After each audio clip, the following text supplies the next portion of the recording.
ಕೇವಲ ಕೆಲಸ ಮಾತ್ರ ಅಲ್ಲ, ಸರಿಯಾದ ಜನರ ಜೊತೆ ಇದ್ದರೆ ಅದು ಫನ್ ಪ್ಲೇಸ್ ಆಗಿಬಿಡುತ್ತೆ. ಕಾರಣ ಸೆಟ್ ನಲ್ಲಿ ಕೂಡ ಇದೇ ಸೀನ್. ಇವತ್ತು ಶೂಟಿಂಗ್ ಜೊತೆಗೆ ಒಂದು ಸ್ಮಾಲ್ ಫನ್ ಕೂಡ ಆಗಿದೆ. ಭವ್ಯ, ನಮ್ರತಾ ಎಲ್ಲರೂ ಸೇರಿ ಕ್ರಿಕೆಟ್ ಆಡ್ತಾ ನಗ್ತಾ ಫುಲ್ ಎಂಜಾಯ್ ಮಾಡಿದ್ದಾರೆ. ಕ್ಯಾಮ್ರಾ ಮುಂದೆ ಪರ್ಫಾರ್ಮೆನ್ಸ್ ಆದ್ರೆ ಕ್ಯಾಮ್ರಾ ಆಫ್ ಆದ ನಂತರ ಪ್ಯೂರ್ ಹ್ಯಾಪಿನೆಸ್.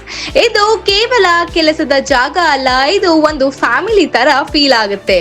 ಕೆಲಸ ಮಾಡ್ತಾ ಎಂಜಾಯ್ ಮಾಡೋದು, ಇದನ್ನೇ ಪರ್ಫೆಕ್ಟ್ ಬ್ಯಾಲೆನ್ಸ್ ಅಂತ ಕೂಡ ಹೇಳ್ತಾರೆ. ಈ ವಿಷಯದ ಬಗ್ಗೆ ನಿಮಗೆ ಏನ್ಸುತ್ತೆ ಅನ್ನೋದನ್ನ ಕಮೆಂಟ್ ಸೆಕ್ಷನ್ ಮೂಲಕ ತಿಳಿಸಿ ಹೇಳಿ. ಮತ್ತು ಇದೇ ರೀತಿಯಾದಂತಹ ಅಪ್ಡೇಟ್ಸ್ಗಾಗಿ ಸಾರ್ವಭೌಮ ಟಿವಿಯನ್ನ ಫಾಲೋ ಮಾಡಿ ಮತ್ತು ಸಬ್ಸ್ಕ್ರೈಬ್ ಮಾಡಿ. ಧನ್ಯವಾದಗಳು. ನಾನು ನಿಮ್ಮ ಮೇಘನಾ.